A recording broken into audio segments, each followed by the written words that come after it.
પેલા કસ્તુરી મૃગની વાર્તા સાંભળી છે? એક હરણ જે પોતાની જ નાભીમાંથી આવતી સુગંધથી અંજાઈને એ સુગંધ ક્યાંથી આવે છે શોધવા આખા જંગલમાં પાગલની જેમ દોડતું રહે છે.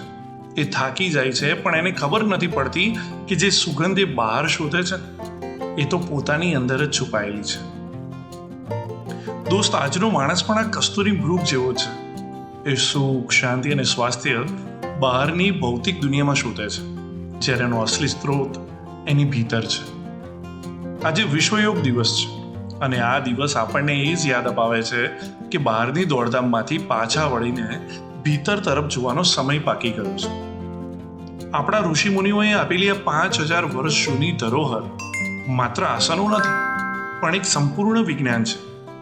જ્યારે તમે યોગ અને પ્રાણાયામ કરો છો ત્યારે વિજ્ઞાન કહે છે કે તમારું સ્ટ્રેસ હોર્મોન કોર્ટિસોલ ઘટે છે અને મનને શાંત કરતું ડોપામાઇન વધે છે. યોગ એ તમારા ભટકતા મનને એકાગ્રતાનો અરીસો આપે છે અને આત્માને પરમ શાંતિનો અનુભવ કરાવે છે.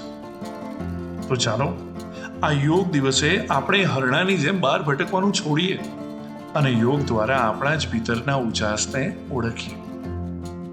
આજના આંતરરાષ્ટ્રીય યોગ દિવસની તમને બધાને અગણિત શુભકામનાઓ.